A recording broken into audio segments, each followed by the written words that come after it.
So where in the world did that beat come from? Not out of any escape from personality, that was for damn sure. Because it was the beat who recognized that what was real came out of a geographical mix of old and young explorers from diverse backgrounds who never ignored what was happening in order to see what needed to be seen or heard. Jack Kerouac was born in Lowell, Massachusetts.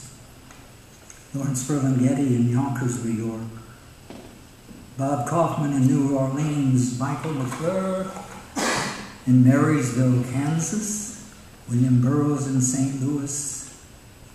Joanne Kiger in Long Beach, California. Neil Cassidy was born in Salt Lake City. Diane DePrima in Brooklyn. Gary Snyder and Philip Lamantia in San Francisco. Allen Ginsberg was born in Patterson, and Ann Waldman was born in Millville, New Jersey. And Corso was the way he pronounced his name until people paid attention to him.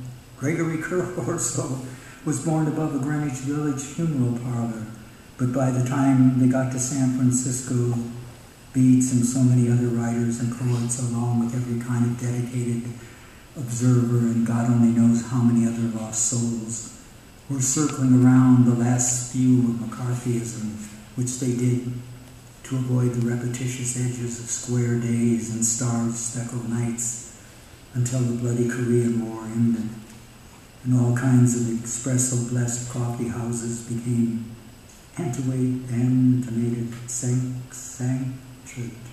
I didn't get that one.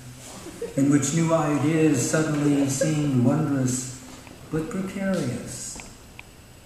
Especially once poetry began to be seriously read to jazz, because by then, with President Eisenhower in the White House and Pan American Airways flying nonstop from New York to London in only 9 hours, the Beat realized the need to do more than wait for Godot in Greenwich Village or North Beach, because it was time to pick up on new sounds and ideas about anything that might be linked to the Beat or beaten.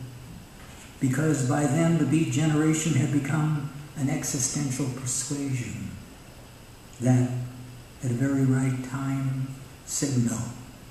No, because something more was wrong with American life, which was that growing majorities of Americans were plagued by prosperity, began to see dry rot in most of suburbs and create midnight needs to escape from the mindlessness of mad materialism.